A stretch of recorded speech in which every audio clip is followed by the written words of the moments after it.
boa tarde, boa noite, dependendo do horário que vocês estiverem assistindo esse vídeo. Eu sou o professor Robson e hoje o tema da nossa aula vai ser sobre feminismo negro, interseccionalidade, políticas públicas e sociais e a forma como isso repercute e chega até o serviço social, certo? Então a nossa aula ela vai estar dividida em dois momentos distintos. No primeiro momento a gente vai se debruçar um pouco sobre alguns textos da Lélia Gonzalez, que vocês receberam como indicação de leitura para a aula. Mais especificamente e mais detidamente no seguinte artigo: Cultura, Etnicidade e Trabalho, Efeitos Linguísticos e Políticos da Exploração da Mulher. Então a gente vai começar com esse texto da Lélia Gonzalez, né? E depois de apresentar o texto da Lélia Gonzalez, né, e caminhar por ele, a gente vai conversar um pouquinho sobre esse tema no interior do serviço social, né? Então a gente vai, no primeiro momento, discutir feminismo negro, interseccionalidade, a partir da Lélia Gonzalez, e depois a gente vai caminhar para uma discussão a partir do serviço social, e aí para isso a gente vai trazer algumas indicações, por exemplo, da Sueli Carneiro, ao pensar sobre feminismo negro e a interseccionalidade, né, para a gente aproximar o debate ao serviço social.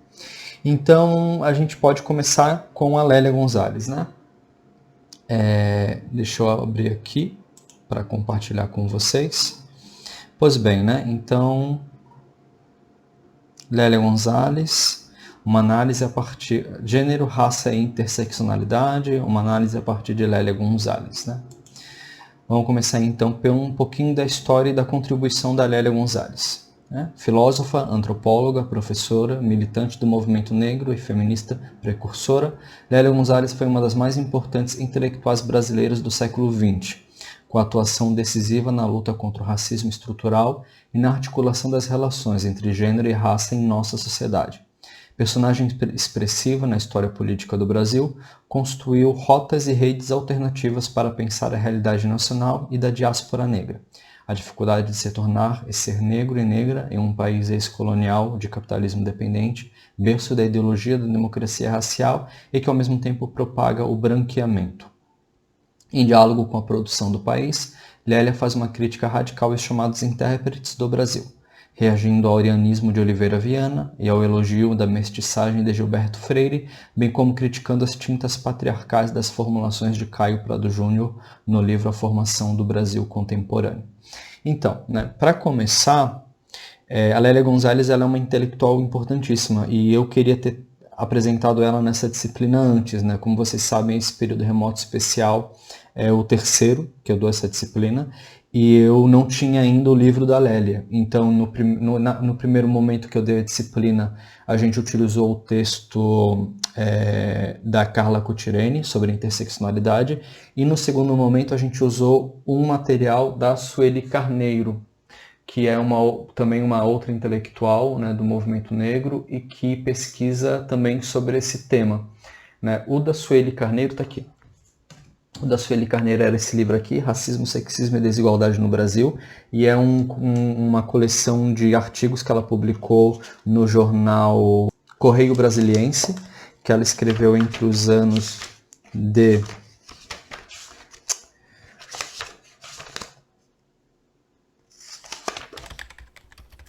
Então, foi mais de uma década. Assim, ela pegou o final do governo FHC e os primeiros anos do mandato do Lula. E o outro da Carla Cotirene, que é da coleção, que é a mesma coleção que lançou o texto da Djamila Ribeiro sobre o lugar de fala, do Silvio de Almeida sobre racismo estrutural. A gente também viu num outro semestre esse texto aqui, Interseccionalidade, da Carla Cotirene. E esses textos, né, fazem muita referência, eles, né, a Lélia Gonzalez, mas eu ainda não tinha acesso ao livro dela, né? Então, enfim, né, consegui o livro, né, esse aqui. E aí a minha ideia foi fazer a leitura antes do início da disciplina para ver qual que seria o texto que a gente poderia trazer. E aí a opção foi por esse primeiro, né, em que ela vai fazer uma análise sobre a formação sociohistórica, né, desde aspectos econômicos e passando pela formação de um tipo de racionalidade, de um tipo de ideologia que perpassa os sujeitos, né, que vivem nesse país, né, e que legitima certas condutas e práticas racistas. E, ao mesmo tempo, a Lélia ela também faz críticas a alguns dos principais intérpretes da história do Brasil. Então, por exemplo, a gente tem essa menção ao Oliveira Viana, né? Oliveira Viana foi um intelectual que tinha perspectivas bastante conservadoras, né? Inclusive, ele era um defensor do branqueamento do Brasil. Ele dizia que a vinda dos imigrantes europeus era bom porque acabaria por embranquecer esse país. E isso era um tema muito em voga nesse período, né? Antes da declaração da Lei Áurea, né, e após essa estratégia de branqueamento do país por via da vinda dos imigrantes, né? Por outro lado, ela também vai fazer críticas ao Gilberto Freire, né? Gilberto Freire de Casagrande Senzala, que eu tenho, mas está lá no alto e não vou conseguir pegar. Mas que escreveu, né, esse texto clássico, um dos textos brasileiros mais conhecidos no mundo, em que ele pinta com tintas bastante romantizadas o processo de escravidão, né? E também o Caio Prado Júnior. A Formação do Brasil Contemporâneo é um texto que eu li inteiro quando eu fiz a minha dissertação. E tem um capítulo lá chamado, se eu não me engano, As Três Raças. Eu posso estar enganado, depois eu vou dar uma olhada. Mas que ele vai apresentar também com tintas que parecem um tanto romanceadas a exploração advinda da escravidão, né? Então a Lélia Gonzalez, em síntese, ela é isso. Ela é essa filósofa, antropóloga, professora, militante do movimento negro que influencia toda uma nova geração, toda uma geração que vem desde a década de 70, 80 e que produz pesquisa e atua, né, no âmbito dos movimentos sociais negros, né? E ao mesmo tempo ela também vai traçar e elaborar críticas muito contundentes a uma certa intelectualidade brasileira que naturaliza ou utiliza de tintas bastante românticas para pensar a escravidão. E a gente pode também apontar algumas das principais influências advindas da Europa em sua obra. Percebam que, né, nesse slide eu coloquei a Angela Davis com a Lélia Gonzalez. A Angela Davis é norte-americana, depois que eu entendi o que eu tinha feito, mas eu achei tão bonita a foto, mas não, deixa aí porque, né, imagina, né, duas grandes mulheres, deixa elas aí, não tem problema. E quais que são as principais influências advindas da Europa, no caso da Lélia Gonzalez, né? Primeira é o feminismo, principalmente a sua versão da Simone de Beauvoir, e seu aclamado Segundo Sexo, né? Aquele livro clássico que tem aquela famosa frase da Simone de Beauvoir que os conservadores e reacionários não conseguem entender, né, o significado, que é você não nasce mulher, você se torna mulher. A outra influência seria o marxismo, especialmente da escola francesa, porque é fundamental para pensar as classes na estrutura social, assim como o conceito de ideologia e consciência tão caros à geração intelectual brasileira sobre a ditadura militar. Qual que é o principal nome desse marxismo a qual teria influenciado a Lélia Gonzalez? O Althusser. Louis Althusser ele escreveu um texto clássico chamado Aparelhos Ideológicos de Estado. Esse texto do Althusser ele foi muito influente na América Latina, principalmente durante a ditadura militar, porque em síntese o Althusser ele pega algumas ideias de Gramsci, pega algumas indicações da psicanálise e elabora toda uma teoria sobre o que ele vai chamar de aparelhos ideológicos de Estado e aparelho repressivo de Estado, né? Em síntese, o aparelho repressivo de Estado é a polícia, e os aparelhos ideológicos de Estado são a igreja, a escola, a mídia, né? O aparelho repressivo ele usa da violência, né? Ele tem a autonomia e a liberdade para utilizar da violência. Os aparelhos ideológicos de Estado eles utilizam do convencimento, né? Do processo de conduzir condutas, para utilizar uma referência Foucaultiana que não é muito cabida aqui, mas que explica bem, né? E aí quando esse texto do Althusser chega aqui, ele cai como uma luva dentro do momento repressivo ditatorial que o nosso país vivia.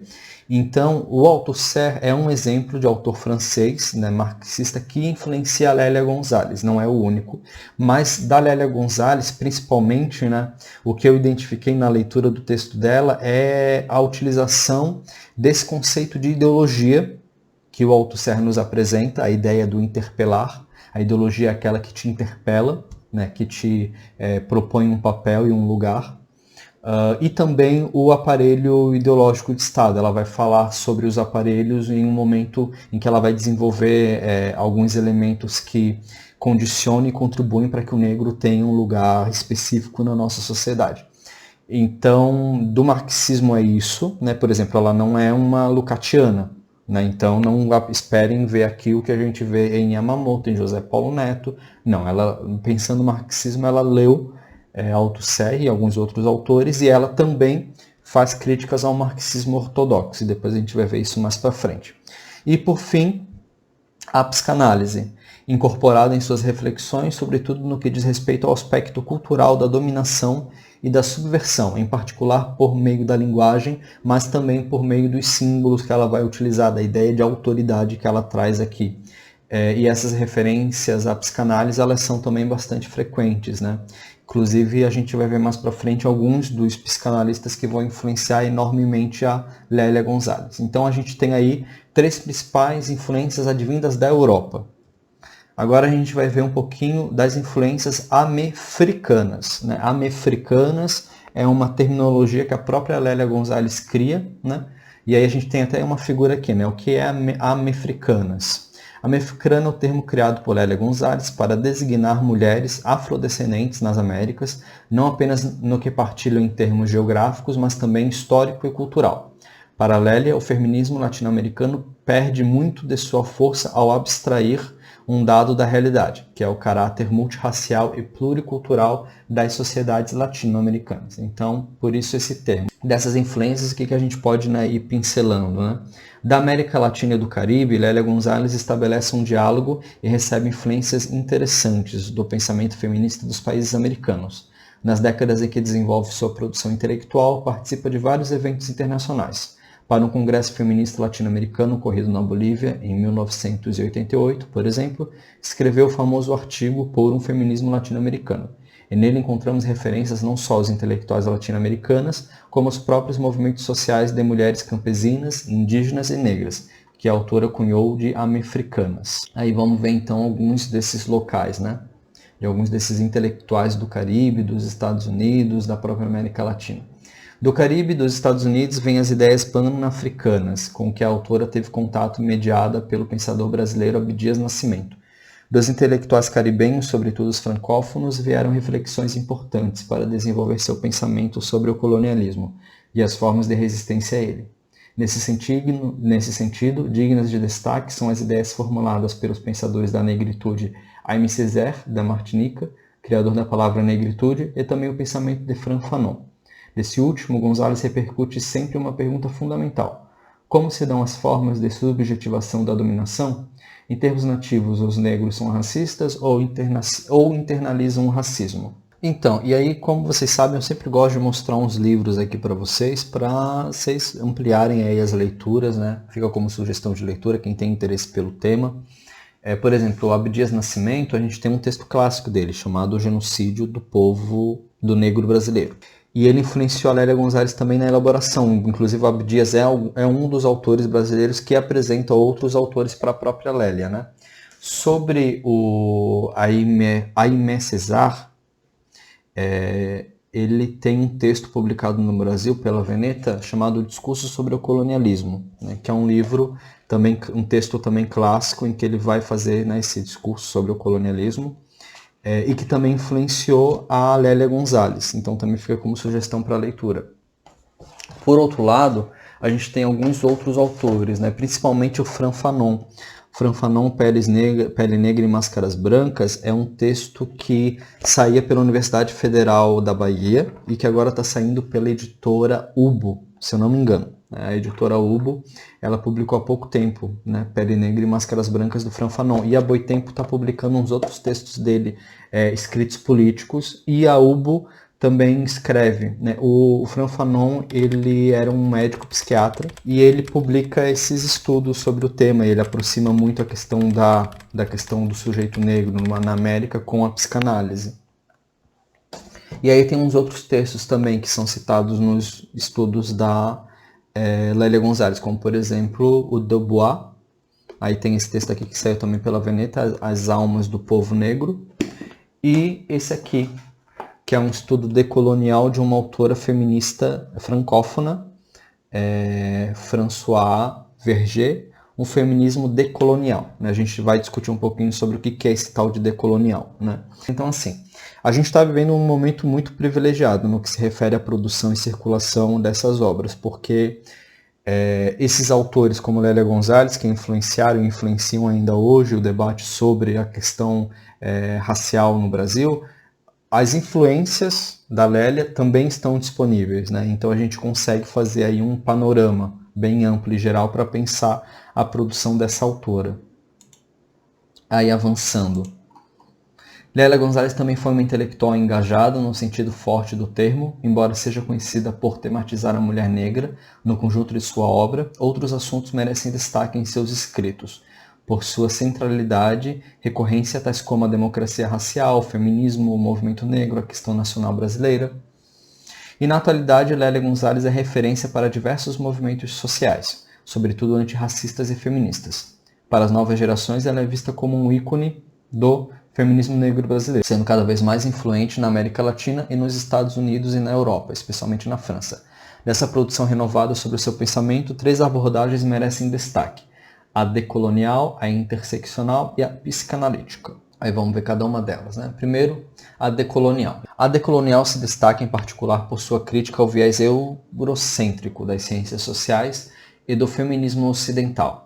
Essa perspectiva crítica que parte do pensamento com as chamadas intelectuais que se baseiam nas epistemologias do sul global, a exemplo de François e Angela Guillain. Então, a perspectiva, né, decolonial, ela sempre parte dessa necessidade de rompimento com essas perspectivas eurocêntricas, para se pensar o sul global, né? Como que a gente vai conduzir uma análise da realidade utilizando um referencial que não necessariamente encontra correspondência com a nossa realidade, né? Basta pensar, e eu sempre falo sobre isso, na formação histórica da classe trabalhadora. Né? Os elementos centrais são os mesmos que fundamentam isso, né? A exploração, a apropriação dos meios de produção. Mas a forma como essa classe trabalhadora vai se constituir historicamente na Europa e nas Américas não é a mesma. Então, essa necessidade de uma perspectiva decolonial, ela passa por esse lugar, né? E principalmente no que se refere ao que a gente pode chamar de feminismo negro. Por outro lado, também uma outra influência, né, ou uma outra característica que pode ser identificada nos estudos da Lélia Gonzalez é a questão do interseccional. Né? A segunda linha de pesquisa, interseccional, revisita sua obra sob a perspectiva interseccional, envolvendo as dimensões da dominação sexual, de classe, de raça, articulado nas formas de opressão e hierarquização racial, bem como na formação da identidade coletiva. Então, o debate sobre a interseccionalidade identifica na Lélia Gonzalez uma autora muito influente. Né? O conceito de interseccional ele é delimitado a partir da década de 90. Né? Então, a Lélia Gonzalez ela não necessariamente escreveu sobre interseccionalidade, mas ela, na sua produção, já apontava para a existência disso. Né? E aí, o que ela vai identificando, né? Nos escritos dela? De que, por exemplo, no âmbito do mercado de trabalho, as piores ocupações e as remunerações mais baixas normalmente são delegadas às mulheres negras. E aí, pensando essa questão da interseccionalidade, a Lélia Gonzalez ela vai indicando a forma como isso tanto socialmente se naturaliza, quanto a necessidade de romper com esse tipo de concepção, de entendimento de que seria natural ou normal que as piores posições nessa sociedade devessem ser ocupadas pelas mulheres negras, né? No que se refere ao mercado de trabalho, no que se refere às relações familiares, a relações de opressão, de dominação. E, por outro lado, temos também a psicanálise, né?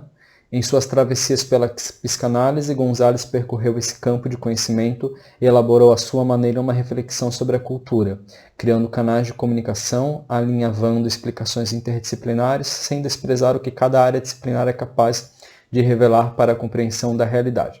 Então a gente tem, né, uma perspectiva decolonial, né, da elaboração de uma outra epistemologia, e como referência, né, externa a gente pode citar Françoise Verger com o feminismo decolonial, esse texto aqui que eu já tinha mostrado para vocês. No que se refere ao interseccional, a gente tem o texto tanto da Carla Cotirene, né, quanto um que saiu agora pela Boitempo, Ai, desculpa, gente, meu gato tá aqui. Ah, meu amor, vai brincar em outro lugar, vai, deixa o pai trabalhar. Que saiu pela Boitempo há pouco tempo, só deixa eu pegar aqui o título. O título é Interseccionalidade, eu quero só confirmar o nome da autora. Patrícia Hill Collins e Sirma Bell, é um texto da Boitempo também sobre interseccionalidade, que a Lélia Gonzalez ela não cria o termo interseccionalidade e ela não utiliza desse termo, mas ela influencia os estudos sobre interseccionalidade, principalmente no Brasil, tá bom? E por fim a psicanálise, e aí a gente tem como exemplo o Fran Fanon, que eu já mostrei para vocês, tá bom? Vamos agora avançar, eu vou tirar meu gato daqui, senão eu não vou conseguir dar aula. Aqui, vamos ver quanto tempo ele vai me dar de folga, ele tá lá fora. Ele tá só esperando eu baixar a guarda. Enfim, vamos ver aqui, vamos continuar. Onde é que eu parei? Tá, então a gente viu aí essas 3 principais abordagens da obra da Lélia Gonzalez. E aí na política hoje, vamos fazer aqui então um apanhado. Contemporaneamente no campo da política, tanto em termos de representação como de participação, o forte protagonismo das mulheres parte da atuação de uma nova geração de feministas negras que acionam diferentes recursos e ferramentas nas suas formas de mobilização. Não à toa se multiplicam no país os coletivos e eventos que homenageiam Lélia Gonzalez, assim como iniciativas para a divulgação de sua obra. Destacam-se o Memorial Lélia Gonzalez e o projeto Lélia Gonzalez Feminismo Negro no Palco da História. E, por fim, o trabalho realizado pela União dos Coletivos Pan-Africanista, que organizou parte expressiva da produção da autora no volume Primavera para Rosas Negras, de 2018. No campo acadêmico, a ampliação do ingresso de estudantes negros e negras nas instituições de ensino superior, propiciada pelas políticas de acesso, adensou o debate sobre raça e gênero. Um novo perfil de alunos passou a ocupar os bancos e as cenas das universidades, produzindo muito mais do que uma diversidade social e racial do corpo discente. Então isso aqui que aparece é importante a gente assinalar, por quê? Primeiro porque a Lélia Gonzalez ela influencia então um conjunto de ações hoje que partem, né, do primado do debate sobre a questão racial, sobre o movimento negro e também sobre a questão do feminismo negro, né, pensando a relação com o nosso país, né? E ao mesmo tempo trazendo essa referência aí ao pan-africanismo. Ao mesmo tempo esse é um termo e elemento caro ao serviço social, que é justamente a ideia de que você tem com o processo de ampliação do acesso à universidade, a entrada de sujeitos que até então ficavam aí à margem do acesso ao ensino superior e que quando entram nesse espaço da universidade vêm trazer diferentes perspectivas, abordagens, vivências que vão influenciar também a forma como os pesquisadores, né, vão trabalhar com certos temas, né? E aí o serviço social é uma profissão exemplar sobre isso. A gente vai ver mais sobre isso no final da aula, mas em síntese, até pouquíssimo tempo atrás, até início dos anos 2000, o debate racial era considerado uma questão pós-moderna, por exemplo. E na nossa profissão, pós-modernidade é a coisa mais ofensiva. E algumas pessoas ainda partem desse primado. Mas a gente já superou e já avançou bastante nesse sentido. Tanto é que nós temos, por exemplo, nessa coleção do Serviço Social, chamado Biblioteca Básica, um livro sobre feminismo, diversidade sexual e serviço social, que vai tratar um pouquinho sobre o feminismo negro. E aí o que é interessante pensar sobre isso, né? Essa oxigenação que foi possível no âmbito da universidade em virtude da entrada desses estudantes é algo que muito vai ditar o rumo que a nossa profissão vai ter a partir dos anos 2000. Por meio da indicação de outras intelectuais do feminismo negro, é possível delimitar as principais características do pensamento de Lélia Gonzalez, dentre eles a articulação entre pensamento e ação, desconstrução de uma perspectiva essencializadora dessas experiências, a construção da interseccionalidade e de novas categorias e redefinição conceitual do pensamento e práticas feministas. Então, uma coisa que vocês vão perceber quando começarem a ler sobre o feminismo negro é que o feminismo negro ele não é concebível fora da ação, né? Ele é uma concepção, um entendimento, uma teoria que depende enormemente da prática concreta desses atores e sujeitos, né? Tanto é que Lélia Gonzalez ela era uma ativista, assim como outras intelectuais negras, elas estão à frente de diversos movimentos sociais. Ao mesmo tempo, existe essa desconstrução de uma perspectiva essencializadora dessas experiências. Então, é partir ou ultrapassar essa ideia da essência e ir para o cerne concreto material da questão posta. Por outro lado, também, a construção da interseccionalidade. Interseccionalidade é um termo que ainda está em constante discussão, em constante disputa, mas que é muito importante para a gente pensar as formas de opressão e dominação que ocorrem na sociedade, quais são os alvos que acabam sendo encontrados, né, por esses aliciamentos, e por fim, a definição de novas categorias para o pensamento e práticas feministas. Então, dando prosseguimento, vamos ver aqui, dando prosseguimento, o texto então, Cultura, Etnicidade e Trabalho, Efeitos Linguísticos e Políticos da Exploração da Mulher, ele está dividido em 4 itens, né? Na introdução são apresentadas reflexões de José Nunes acerca da superpopulação relativa, exército industrial de reserva e massa marginal, por meio da situação específica da América Latina e mais especificamente no Brasil.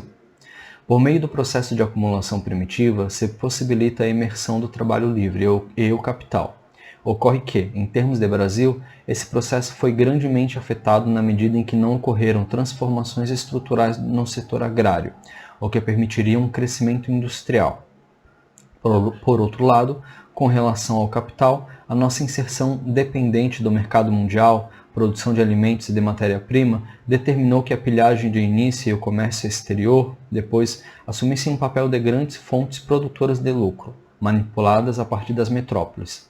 Além disso, há de situar os beneficiários locais desta situação, que se apropriam de grande parte do excedente, desviando-a da inversão industrial, consumo puro e simples, especulações financeiras e negócios imobiliários. Quanto ao elemento trabalhador livre, também aqui se constatam dos fatores formadores do seu processo, uma vez que uma série de vínculos característicos de formas produtivas anteriores ainda se mantém em grande parte no setor rural. A presença atual em diferentes expressões do capital comercial relacionado a formas pré-capitalistas de exploração da mão de obra articula-se em graus de maior ou menor complexidade com o setor hegemônico da economia, de maneira proveitosa para este último. Em síntese, o que a Lélia Gonzalez está apontando aqui, a partir da leitura dela do José Nunes, né, é a forma como a formação econômica ela vai herdar certas práticas e condutas não apenas da sociedade escravista, mas também da maneira como foi se constituindo essa indústria, esse comércio, né, pensando o Brasil enquanto país que vai formar o seu mercado principal como exportadora de matéria-prima.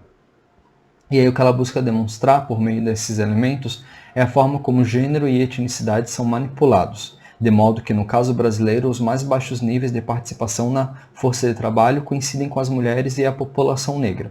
Então, nessa formação sócio-histórica desse mercado de trabalho, ela vai apontar o seguinte, olha, você tem alguns problemas em torno do que a gente pode chamar aí da constituição de uma história oficial. Então ela vai discutir desde a abolição da escravatura, passando pelo processo de inserção desse ex-escravo na condição de trabalhador livre no mercado de trabalho. Mas acima de tudo, o que vai aparecer enquanto um elemento central para Lélia Gonzalez é a construção dessa narrativa em torno da democracia racial, e aí a gente vai ver mais para frente no que consiste essa democracia racial, partindo do Gilberto Freire e avançando, né, com o passar dos anos, e ao mesmo tempo também o projeto de branqueamento que existia no país. Então você tem esse processo de vinda de imigrantes europeus de diversos países, justamente para evitar que o país se tornasse um país de negros, certo? E ao mesmo tempo elaborar um tipo de sujeito ideal para que se possa ter esse exército de trabalhadores livres. Só que a composição desse exército de trabalhadores livres vai gerar também o que a gente pode chamar de um excedente, né? E ao mesmo tempo de uma massa excedente e um exército industrial de reserva. A autora identifica uma distinção entre exército industrial de reserva e massa marginal, conforme José Nunes apresenta. Um desenvolvimento capitalista desigual e dependente, que combina diversos processos de acumulação, gera uma superpopulação relativa, com referência à forma de produção hegemônica e que atua, em parte, como um exército industrial de reserva e, em parte, como uma massa marginal. O que importa é que a não funcionalidade desta última está indicando um baixo grau virtual de integração dos sistemas, um desajustamento a solucionar, cuja resolução organiza modos de integração social compatíveis com a manutenção da matriz de relações vigentes. Ainda sobre o conceito de massa marginal, a categorização se dá em torno de 3 tipos básicos, conforme apresenta José Nun. Então, e aí sobre a categorização, né, dos 3 tipos básicos no que se refere à massa marginal, o José Nun ele vai traçar da seguinte forma. O tipo 1 abrange os diferentes modos de fixação da mão de obra e se divide em 4 categorias principais: a rural, por conta própria, comunidades indígenas de subsistência, pequenos mineiros; a rural, sob patrão, colonos sem serviços de fazenda tradicionais, comunidades dependentes ou cativas, trabalhadores vinculados por métodos coercitivos; urbano, por conta própria, pequenos artesãos e pré-capitalistas; e urbano, sob patrão, trabalhadores, sobretudo em serviços domésticos e descritos ao fundo de consumo e que não recebem salário em dinheiro. O tipo 2, dessa massa marginal segundo as categorizações a partir do José Nun, constituído por mão de obra livre que fracassa total ou parcialmente na tentativa de se incorporar de forma estável no mercado de trabalho. A diferença fundamental nesse caso permite distinguir as variedades rural e urbana das formas compreendidas no tipo: o desempenho aberto à ocupação, refúgio em serviços puros, ou trabalho ocasional, ou trabalho intermitente e o trabalho por temporada. E por fim o tipo 3, que inclui assalariados menos modernizados, que se caracterizam por condições muito rigorosas de trabalho, escassa aplicação da legislação social em remuneração, em torno do nível de sobrevivência, na medida em que aqui também se imponham as variedades rural e urbana. Vale notar, por enquanto, nessas últimas manifestações que tendem a se localizar em empresas de baixa produtividade. O mesmo não ocorre necessariamente no campo. Então, esses tipos básicos do que a gente pode, esses tipos categoriais, aliás, do que a gente pode chamar de uma massa marginal, é onde, aliás, vai ficar alocado a maior parte da população negra, na constituição não apenas desse mercado de trabalho, como na contemporaneidade, segundo a Lélia Gonzalez. E aí um outro trecho do texto, né, chamado de questões de teoria, ela vai explicar o seguinte: diferentes posicionamentos teóricos vêm buscando explicar a situação da população de cor em nosso país, na medida em que tal situação se traduz numa participação mínima nos processos políticos, econômicos e cultural. No que se refere aos espaços de formação e participação política, Lélia Gonzalez apresenta 3 explicações sobre o estado da arte, da representação e condição negra na sociedade. E aí quais seriam esses 3? O primeiro seria a sociologia acadêmica, que analisa a integração e a assimilação do negro como algo que ocorreu graças a essas exigências lógicas do industrialismo e, consequentemente, da modernização. Dessa maneira, para essa abordagem, a repentina passagem do regime servil para o de trabalhador livre fez do bom escravo um mau cidadão. Para Lélia Gonzalez, essa análise tem problemas, pois as definições que vão da cultura da pobreza, anomia social, famílias desestruturadas, enquanto efeitos atuais desse salto, que buscam explicar as desigualdades raciais vigentes, desconsideram que a grande maioria da população de cor, cerca de 90%, já se encontrava livre e economicamente ativa antes de 1888. Por outro lado, como essa transformação normativa libera o segmento branco e suas instituições da responsabilidade sobre o sujeito escravizado, atribuindo-lhes menor responsabilidade quanto à situação atual do negro. Então, essa sociologia acadêmica, da qual a Lélia Gonzalez vai fazer referência, são esses autores que a gente mencionou no começo da aula, né? Vai de Gilberto Freire, Oliveira Viana, passando pelo... cadê? Deixa eu ver se eu acho ele. Tá lá em cima. O Caio Prado Júnior. E aí vai dizer o seguinte, olha, na verdade o que a gente teve foi um processo de branqueamento que expurgou, né, convidou a se retirar os negros do mercado de trabalho, né, e que teve no processo da proclamação da Lei Áurea, né, um argumento legal normativo. Então você também desresponsabiliza o branco, né, pela condição de responsável maior por esse quadro de anomia social a qual o negro ele é submetido pós-abolição, né? Então a Lélia Gonzalez ela vai colocar esse elemento, né, de que uma das questões que não nos permite avançar nesse debate é o que a gente pode chamar de uma sociologia acadêmica que naturaliza o processo de transição, supostamente, né, de transição, num sistema que não se adequa, não se adapta para acolher e receber esses trabalhadores, não apenas pós-declaração da Lei Áurea, mas também com o processo, né, com a estratégia de branqueamento da nação. Por outro lado, outro problema que a Lélia Gonzalez vai apontar é o que ela vai chamar de marxismo ortodoxo, onde a categoria raça acaba por se diluir numa temática econômica, uma vez que a discriminação não passaria de um instrumento manipulado pelo capitalista que visa, mediante a exploração das minorias raciais, dividir o operariado. E aí você tem alguns elementos, né, que nos permite analisar essa situação, ou esse apontamento da Lélia Gonzalez, pensando a nossa formação sócio-histórica. Eu sempre vou trazer isso porque é isso que faz toda a diferença na análise, né? É uma coisa você fazer a análise da classe trabalhadora pensando a Europa, né, e a forma como a Europa difundiu a sua cultura, né, por meio também da apropriação colonial ao redor do mundo. Por outro lado, é a forma como esses espaços, né, colonizados e explorados lidaram com esse mesmo elemento. Então, quando a gente vai beber nesse marxismo ortodoxo, vamos dizer assim, há uma tendência a se reduzir a questão racial como uma questão menos importante na análise e no encaminhamento político, justamente porque a questão que conta é a de trabalhador, né? E aí a Lélia Gonzalez ela vai dizendo, olha, mas a condição do trabalhador negro não é a mesma do trabalhador branco. A condição, inclusive, da mulher trabalhadora negra não é nem a mesma da mulher trabalhadora branca. Então ela vai trazendo esse elemento.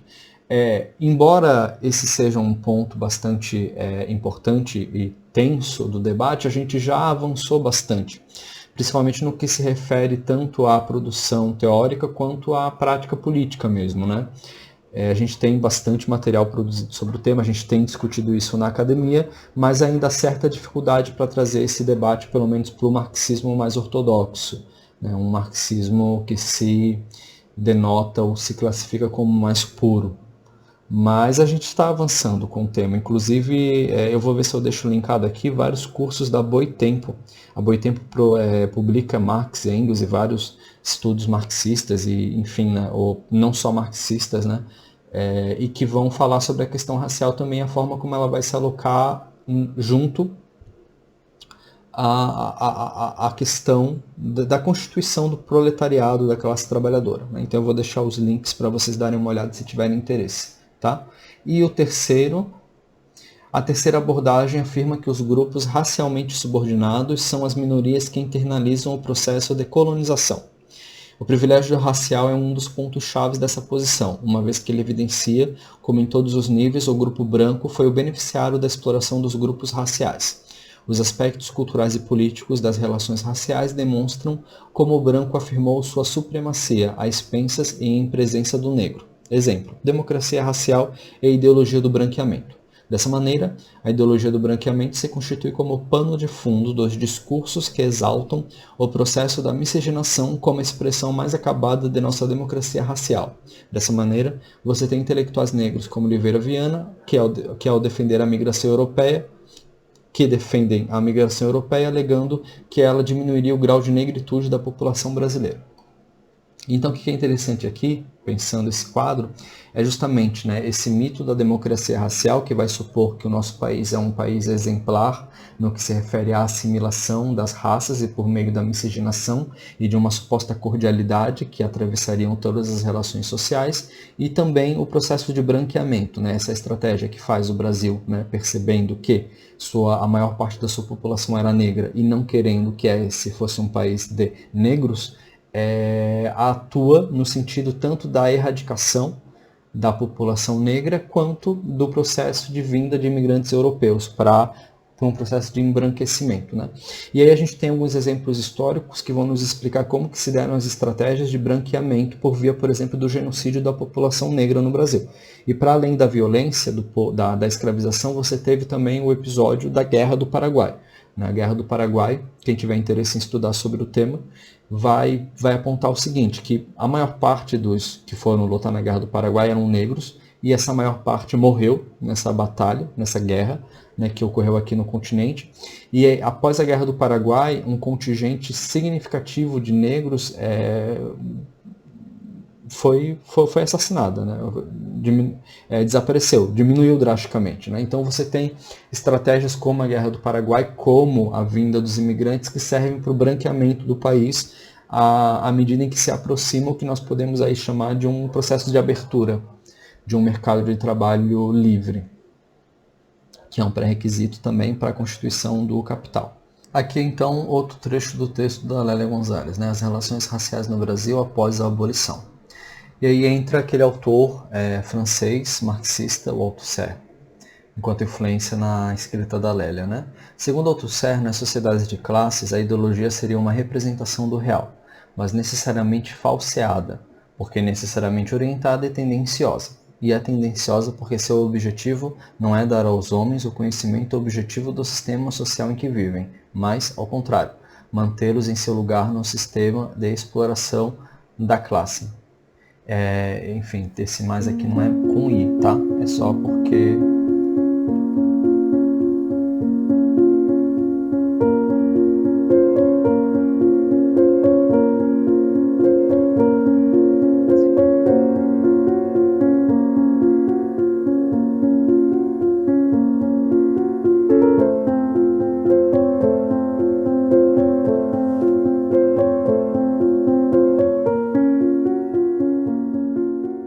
A raça como atributo socialmente elaborado está relacionada principalmente ao aspecto subordinado da reprodução das classes sociais, isto é, bem como a reprodução, formação, qualificação, submissão e distribuição dos agentes. Portanto, as minorias raciais não estão fora da estrutura de classes das sociedades multirraciais, em que as relações de produção capitalistas ou outras relações de produção.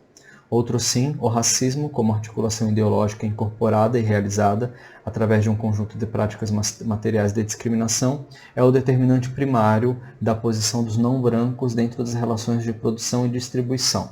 Isso aqui a gente pode ver alguns ecos do que depois a gente vai identificar como racismo estrutural, na forma como a Lélia Gonzalez está apresentando esse trecho aqui. Lélia, ela conclui afirmando que se o racismo, bem como o sexismo, torna-se parte da estrutura objetiva das relações ideológicas e políticas do capitalismo, então a reprodução de uma divisão racial ou sexual do trabalho pode ser explicada sem apelar para preconceito e elementos subjetivos. No caso brasileiro, pode-se caracterizar a coexistência de três processos distintos de acumulação do capitalismo monopolista para a condição. Então, um dos elementos que vai contribuir para a condição da população negra diz respeito, por exemplo, à distribuição geográfica da população e sua localização periférica em relação às regiões e setores hegemônicos. É nesse sentido que o racismo, enquanto articulação ideológica e conjunto de práticas, denota sua eficácia estrutural, na medida em que estabelece uma divisão racial do trabalho e é compartilhado por todas as informações socioeconômicas capitalistas e multirraciais contemporâneas. A segunda é a educação. Verificamos então que a população de cor, apesar da elevação do nível de escolaridade da população brasileira em geral no período da década de 50 a 70, continua a não ter acesso aos níveis mais elevados do sistema educacional. Um dos resultados diretos disso é a discriminação ocupacional, enquanto explicação para a não aceitação de pessoas de cor em determinadas atividades profissionais. Lembrando que a Lélia Gonzalez está escrevendo esse texto entre a década de 70 e 80. Essa condição nos remete ao mito da democracia racial, representação e discurso que encobre a trágica realidade vivida pelo negro no Brasil, na medida em que somos todos iguais perante a lei e que o negro é um cidadão igual aos outros graças à Lei Áurea. Nosso país seria esse grande complexo da harmonia interracial, a ser seguido por aqueles em que a discriminação racial não é declarada. Com isso, o grupo racial dominante justifica sua indiferença e sua ignorância em relação ao grupo negro. Se um negro não ascendeu socialmente e não participa com maior efetividade nos processos políticos, sociais, econômicos e culturais, o único culpado é ele próprio. Em virtude de sua propalada preguiça, irresponsabilidade e alcoolismo, ele só pode desempenhar naturalmente os papéis sociais mais inferiores. O interessante é que nestas formas racionalizadas da dominação e opressão racial, até as correntes ditas progressistas também refletem no seu economicismo reducionista ao mesmo processo de interpretação etnocêntrica. Ou seja, apesar de sua denúncia em face das injustiças socioeconômicas, recarga que teria em sociedades capitalistas não se apercebem como reprodutoras de uma injustiça racial paralela, que tem por objetivo exatamente sua reprodução e perpetuação. E, por fim, os aparelhos ideológicos do Estado, na medida em que servem à manutenção das relações de reprodução existentes e que desenvolvem com eficácia a veiculação e o reforço das práticas de discriminação. Então a Lélia Gonzalez ela vai apontar aí 3 elementos que explicam na forma como se constitui esse capitalismo tardio no país a condição do negro. Ela vai se vincular para além desses elementos históricos, mas ela se perpetua em virtude da forma como geograficamente no espaço urbano esse sujeito ele está vinculado ou está alocado em espaços com menos infraestrutura, com menos acesso, com menos condições, né, de sustento, né, e não só nas cidades, mas também no campo, né, nos locais mais isolados. Por outro lado, a educação também é um dos aspectos, ou um dos componentes que no momento que a Lélia Rodrigues está escrevendo esse texto na década de 70 vai aparecer como um elemento-chave, que explica também a impossibilidade do negro conseguir romper com a condição a qual a sociedade, né, impugna ele.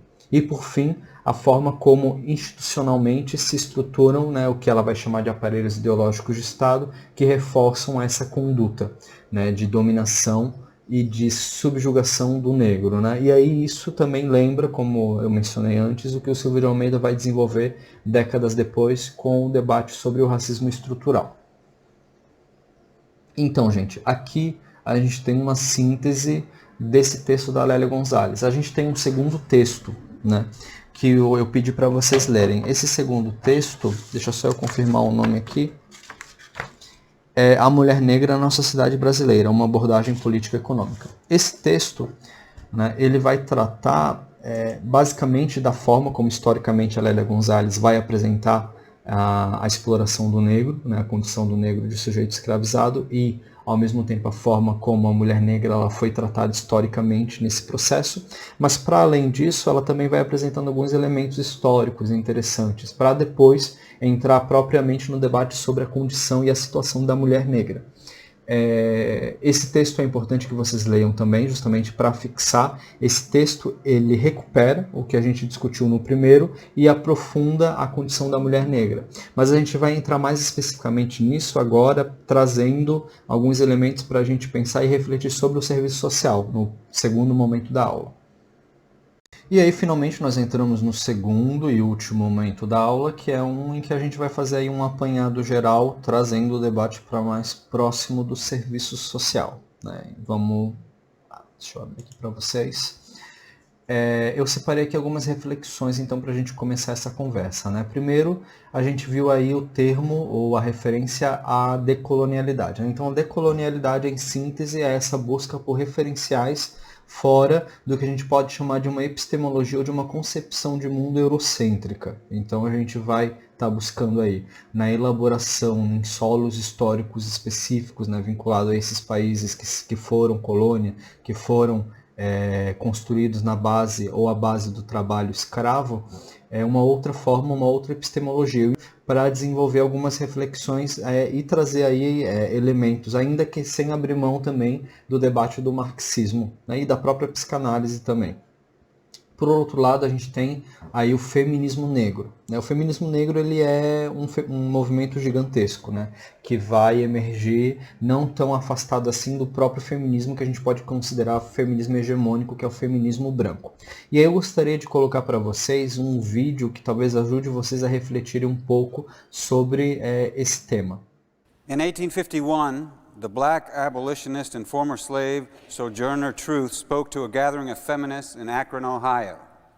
The spontaneous speech, only a few minutes long, was a landmark moment in feminist and abolitionist history.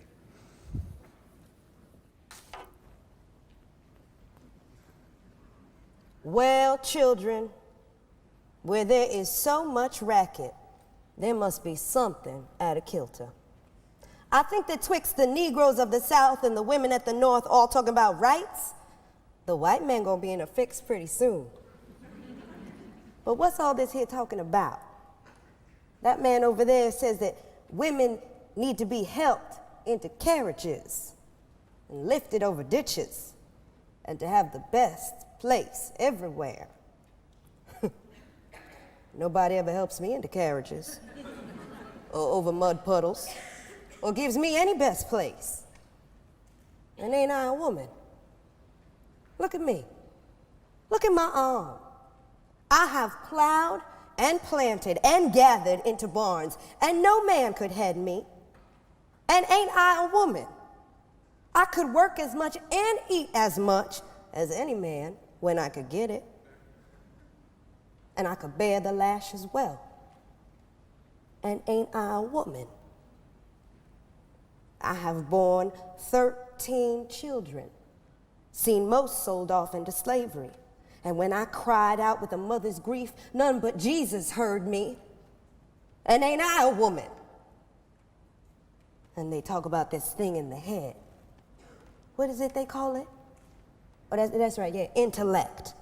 That's it, honey. Well, what's that got to do with women's rights and Negroes' rights?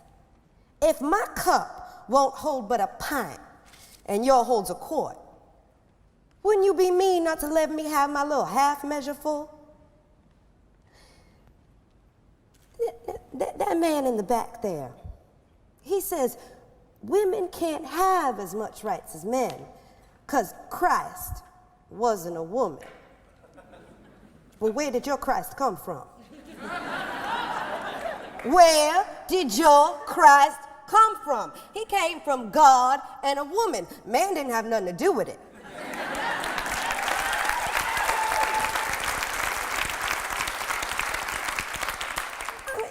If the first woman God ever made was strong enough to turn the world upside down all alone, well, these women here together ought to be able to turn it back and get it right side up again. And they asking to do it. The men better let them.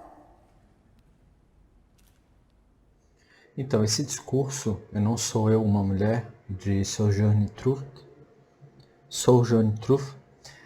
é um marco, né, e fornece alguns elementos que nos permite debater a importância e a relevância do movimento feminista negro. Então, ela nasceu escrava em Nova York, sob o nome de Isabelle von Wagen, em 1797. Sojourner viveu alguns anos com uma família quaker, onde recebeu alguma educação formal. Tornou-se uma pregadora pentecostal, ativa abolicionista e defensora dos direitos das mulheres. Em 1843 mudou seu nome para Sojourner Truth, Peregrina da Verdade. Na ocasião do discurso já era uma pessoa notória e tinha 54 anos. A versão mais conhecida desse discurso foi recolhida pela abolicionista e feminista branca Frances Gage e publicada em 1863. Essa é a versão traduzida aqui a partir de diversas fontes online. Esse discurso foi proferido como uma intervenção na Women's Rights Convention, em Akron, Ohio, Estados Unidos, em 1851. Em uma reunião de clérigos onde se discutiam os direitos da mulher, Sojourner levantou-se para falar após ouvir de pastores presentes que mulheres não deveriam ter os mesmos direitos que os homens, porque seriam frágeis, intelectualmente débeis, porque Jesus foi um homem e não uma mulher, e porque, por fim, a primeira mulher fora uma pecadora.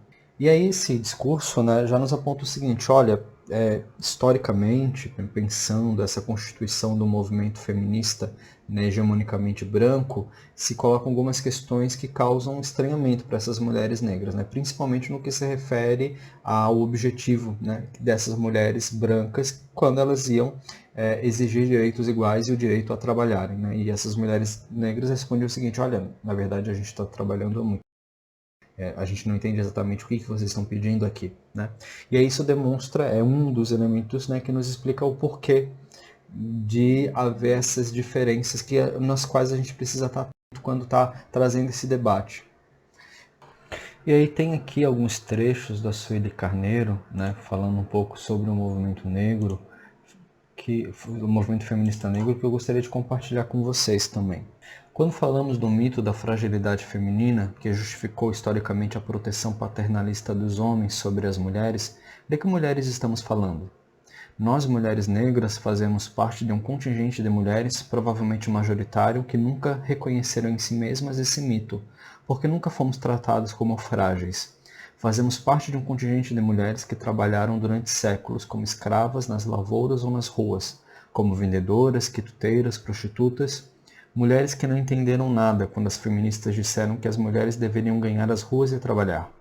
Fazemos parte de um contingente de mulheres com identidade de objeto, ontem a serviço de frágeis sinhazinhas e de senhores de engenho tarados. São suficientemente conhecidas as condições históricas nas Américas que construíram a relação de coisificação dos negros em geral, e das mulheres negras em particular. Sabemos também que em todo esse contexto de conquista e dominação, a apropriação social das mulheres do grupo derrotado é um dos momentos emblemáticos de afirmação, de superioridade do vencedor. Hoje, empregadas domésticas de mulheres liberadas e dondocas, ou de mulatas tipo exportação. A origem branca e ocidental do feminismo estabeleceu sua hegemonia na equação das diferenças de gênero e tem determinado que as mulheres não brancas e pobres de todas as partes do mundo lutem para integrar em seu ideário as especificidades raciais, étnicas, culturais, religiosas e de classe social. Até onde as mulheres brancas avançaram nessas questões? As alternativas de esquerda, de direita e de centro se constroem a partir desses paradigmas instituídos pelo feminismo, que, segundo Lélia Gonzalez, apresentam dois tipos de dificuldades para as mulheres negras. Por um lado, a inclinação eurocêntrica do feminismo brasileiro, que constitui um eixo articulador a mais da democracia racial e do ideal de branqueamento, ao omitir o caráter central da questão da raça nas hierarquias de gênero e a universalizar os valores de uma cultura particular, a ocidental, para o conjunto das mulheres, sem mediá-los na base da interação entre brancos e não brancos.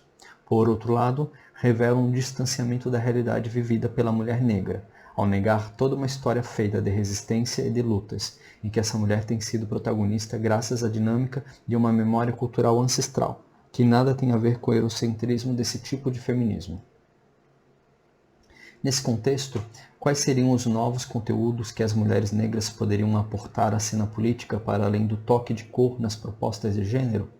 A feminista negra norte-americana Patricia Collins argumenta que o pensamento feminista negro seria um conjunto de experiências e ideias compartilhadas por mulheres afro-americanas, que oferece um ângulo particular de visão de si, da comunidade e da sociedade, que envolve interpretações teóricas da realidade das mulheres negras por aquelas que a vivem. A partir dessa visão, Collins elege alguns temas fundamentais que caracterizam o ponto de vista feminista negro, entre eles o legado de uma história de luta, a natureza interconectada de raça, gênero e classe e o combate aos estereótipos ou imagens de autoridade. E esse trecho, da Sueli Carneiro vai estar disponível nos comentários do vídeo, tá bom? E aí o que se coloca, algumas indicações sobre o que a gente pode dizer aí, sobre o que a gente pode chamar de enegrecer o movimento feminista brasileiro, que seria aí demarcar e instituir na agenda do movimento de mulheres o peso que a questão racial tem na configuração, por exemplo, das políticas demográficas, na caracterização da questão da violência contra a mulher pela introdução do conceito de violência racial como aspecto determinante das formas de violência sofridas por metade da população feminina do país que não é branca, introduzir a discussão sobre as doenças étnicas e raciais ou as doenças com maior incidência sobre a população negra como questões fundamentais na formulação de políticas públicas na área de saúde, instituir a crítica aos mecanismos de seleção no mercado de trabalho, como a boa aparência, que mantém as desigualdades e os privilégios entre as mulheres brancas e negras, e tem-se ainda estudado e atuado politicamente sobre os aspectos éticos e eugênicos colocados pelos avanços das pesquisas nas áreas de biotecnologia, em particular da engenharia genética. Então esses elementos que vão falar um pouquinho sobre o feminismo negro a partir da Sueli Carneiro e as indicações, elas podem tanto ser incorporadas ao debate do serviço social, como também de forma mais ampla. Mas a gente chama atenção para a questão justamente do reconhecimento e legitimidade tanto dessas demandas, quanto também no entendimento de que a questão racial, quando pensada desde o Estado, por meio das políticas públicas, ela não pode ser algo setorial. Por exemplo, a Sueli Carneiro, nesse texto aqui, quando ela vai fazer uma análise sobre o governo Lula, ela vai falar sobre o Ministério da questão racial. Se eu estiver falando errado, eu vou corrigir.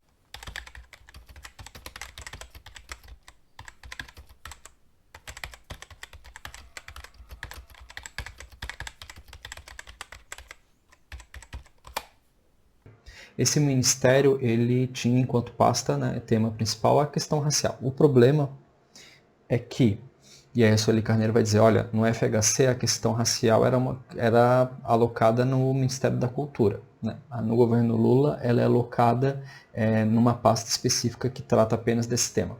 A questão é que o elemento-chave é que a questão racial ela é algo transversal, ela tem que atravessar todas as políticas públicas e sociais, ela tem que estar presente em todos os debates, em todos os ministérios, justamente por causa disso. Né? Porque esse é um elemento incontornável na nossa Constituição Sócio-Histórica e as políticas públicas e sociais, principalmente, pensando na nossa profissão, precisam sim ter esse marco, né? Para entender as especificidades de cada população. Então eu dei uma pausa por causa do alarme. Então esse é um elemento importante para a gente pensar o serviço social, né? E qual é a nossa possível aproximação com um debate desenvolvido no âmbito do feminismo negro, que passa justamente pelo reconhecimento e legitimidade desse tema e pela importância de debatermos esse tema e também o entendimento de que as políticas públicas e sociais que são planejadas, organizadas e executadas por nós, elas precisam levar esse elemento racial enquanto algo que não é pontual, específico, mas é algo transversal a todas elas, né? Ao mesmo tempo, né, e aí avançando um pouquinho, a gente tem também a interseccionalidade. Né? A gente falou bastante de interseccionalidade, mas a gente não se aprofundou necessariamente nela, porque esse não é um tema que a Lélia Gonzalez nos apresenta. Mas aí a gente tem alguns outros autores que vão falar um pouquinho sobre isso, e eu gostaria de trazer um pouco disso para vocês, para deixá-las também mais seguras sobre esse tema. Né? Pois bem, interseccionalidade.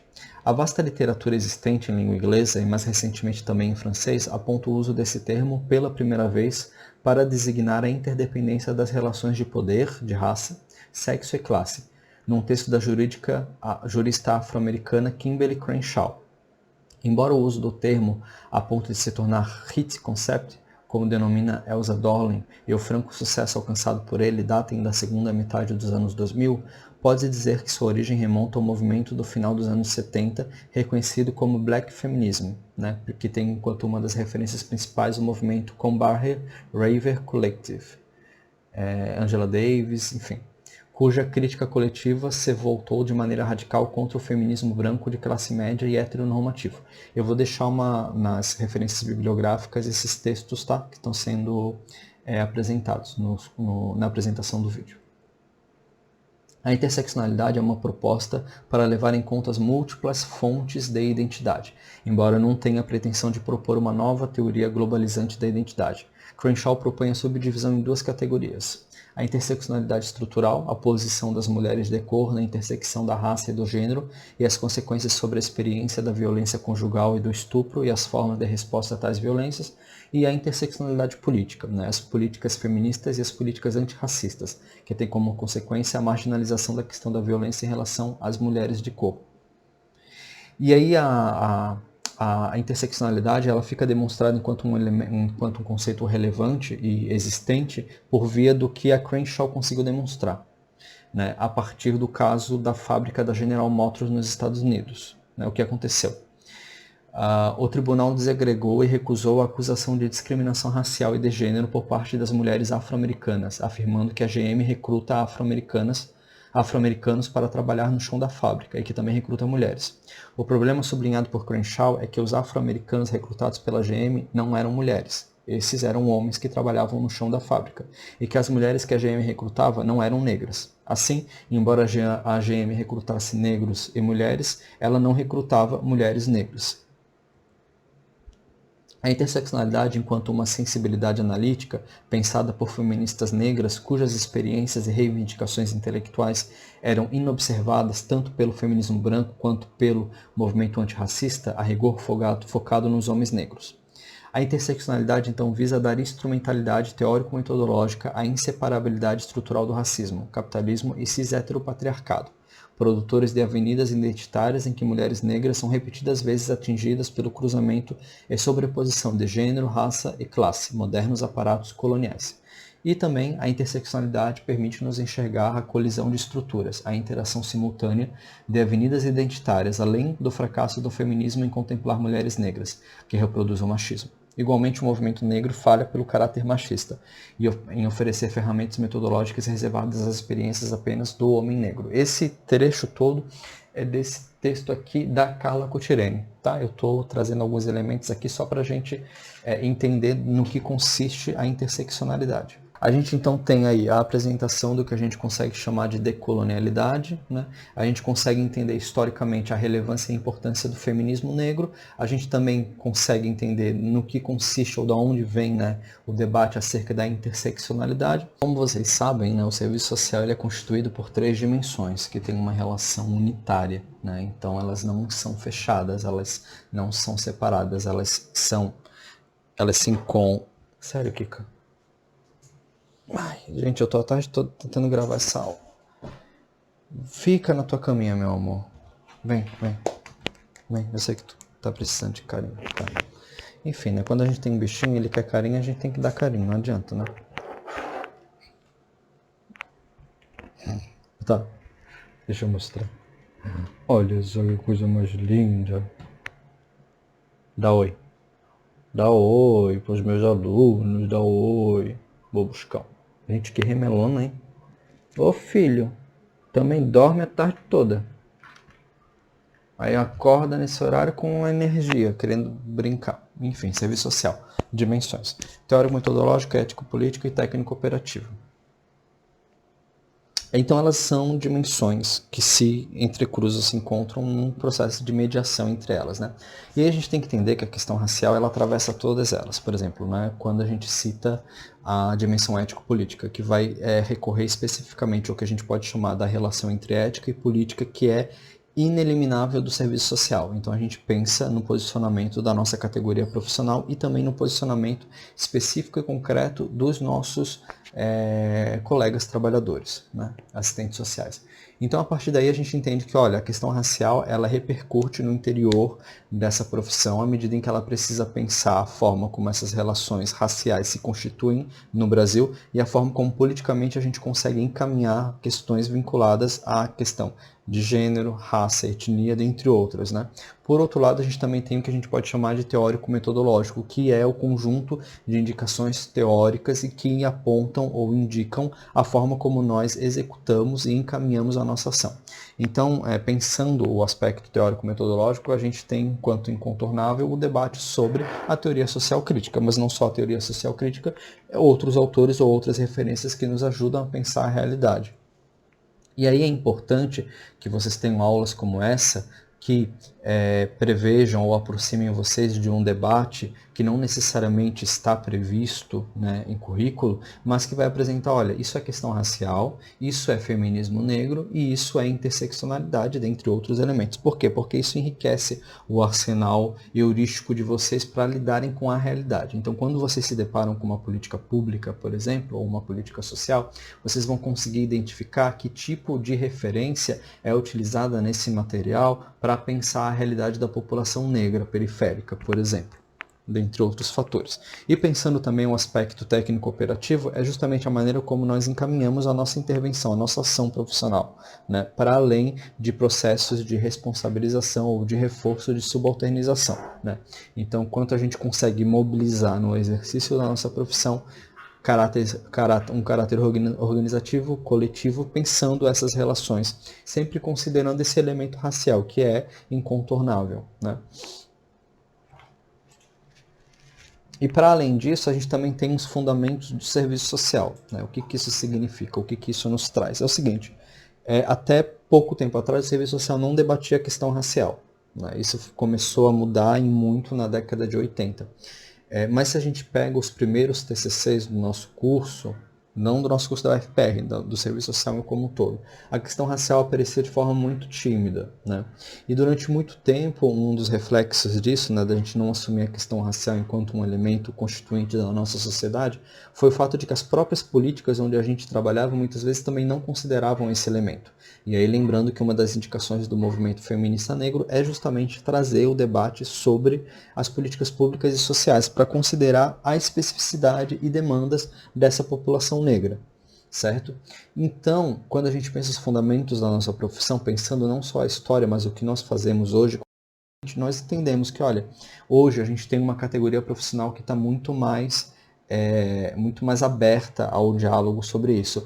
E muito em virtude, né, como a própria Lélia Gonzalez aponta, né, quando ela diz que, olha, um dos principais problemas para que a população negra continue nessa condição é a falta de acesso à educação. Então a gente viu uma pequena mudança nesse sentido com o avançar das décadas, principalmente com o governo Lula e Dilma, que foi a ampliação do acesso ao ensino superior.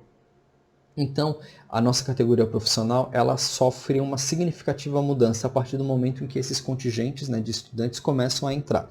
Então, hoje você tem, por exemplo, a primeira geração de professoras negras, né, formadas a partir dessa ampliação do ensino superior no Brasil. E que muito provavelmente viram, né, mas a gente também tem que entender o seguinte, olha, a questão racial, ela não é um monopólio discursivo ou de pesquisa. Por exemplo, eu sou um homem e sou um homem caucasiano e estou falando sobre feminismo negro no serviço social. Isso é estranho? É estranho se a gente parte de um identitarismo, em que o lugar de fala supostamente é monopólio de fala. Então eu, enquanto homem branco, o caucasiano, não poderia falar sobre esse tema. Não, eu pesquiso esse tema. Mas por que eu pesquiso esse tema?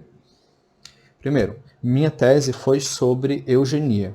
A eugenia é uma racionalidade, é um tipo de ciência que visava o aperfeiçoamento da espécie humana e que era extremamente racista. E em virtude do meu estudo sobre a eugenia e a presença da eugenia no processo de consolidação do serviço social no Brasil, eu tive que ler vários autores racistas ou que pesquisavam a raça no Brasil. E eu cheguei então a esses textos sobre a questão negra, né, para além de outros também. Quando eu começo a dar aula em universidades públicas, como na UFSC, por exemplo, eu tinha muitas alunas negras que questionavam sobre a falta de professoras ou professores negros. E aí eu comecei a estudar sobre o tema para conseguir dar uma resposta de qualidade, né?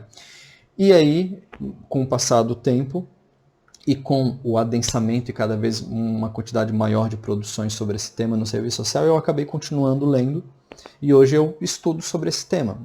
Mas é um tema que me atinge? Sim, é um tema que me atinge. Por quê? Porque eu sou assistente social, porque eu sou professor, porque eu sei que a realidade é dura, né, e que vocês vão, enquanto assistentes sociais, ter que lidar com ela. Então eu tenho que estar preparado para debater esse tema e para apresentar esse tema para vocês. Então o fato de eu não ser negro ou de eu não ser mulher não me impede de falar sobre esse tema, né? Então eu acho que também é importante a gente trazer esse elemento. Sério, o que tu vai ficar parado aí? Tomando banho, ele tá tomando banho, tu não precisa estar aqui, tu pode tomar banho na tua cama. Ele tem uma cama linda ali, gente, ó. Ó a cama dele, ó. Por isso que eu pego ele e coloco ali, entendeu? Porque ele tem uma cama linda, quentinha, ainda tá quentinha do sol, que o sol já se pôs. Gente, olha lá em cima. Tá numa antena para ver se pega um pouco de inteligência, capta, mas não vai captar. Vai pra cama. Fica na cama. Então tá. Eu me perco, porque o bicho fica tomando banho na minha frente. Tá, políticas públicas e sociais. E aí entra justamente o que a gente chama de planejamento, execução e avaliação. A gente só consegue pensar esse recorte específico de políticas públicas e sociais que considere a questão racial se a gente estudar a questão racial, né? Então, por exemplo, quando a gente pensa em população carcerária, a gente pensa em políticas específicas para a população negra, mas a população carcerária ela também tem um quantitativo significativamente maior de sujeitos negros, o resultado do que a gente pode chamar de encarceramento em massa, enfim, mas a gente pode entrar nesse tema mais específico. Mas a gente também tem outras vertentes que exigem estudos para pensar especificamente políticas para essa população, como, por exemplo, a área da saúde, como, por exemplo, a própria área da assistência social, né? Quais são os principais usuários ou os principais demandantes da política de assistência social. Então, trazer esse elemento racial que nos permita pensar, né, para além, né, de uma suposta homogeneização que vai nos levar a pensar o sujeito, o usuário do nosso serviço enquanto sujeito homogêneo, branco, caucasiano, é importante, é necessário. E aí como que a gente faz isso? A gente faz isso pesquisando. A gente faz isso debatendo, a gente faz isso em diálogo constante com movimentos sociais, com teóricos que pesquisem esse tema. Então, por exemplo, quando a gente pega um texto sobre população em situação de rua, por exemplo, né, que vai trazer diversos censos produzidos sobre a população em situação de rua, tem que considerar lá também como que se dá a configuração racial da população em situação de rua.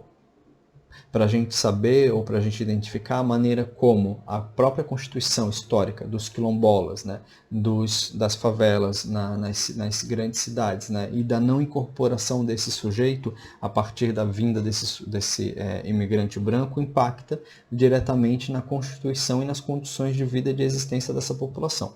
Tá? E aí tem um outro elemento que eu queria trazer para vocês, que é a pandemia e a questão racial. Eu vou trazer um exemplo bem simples. Vocês querem um exemplo de racismo estrutural para pensar a pandemia?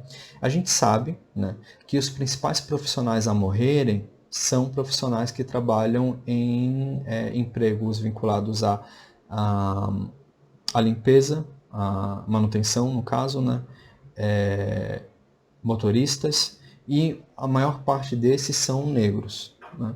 Por outro lado, quando a gente pensa na forma como a nossa campanha de vacinação se organizou, a gente também vai chegar a alguns dados interessantes.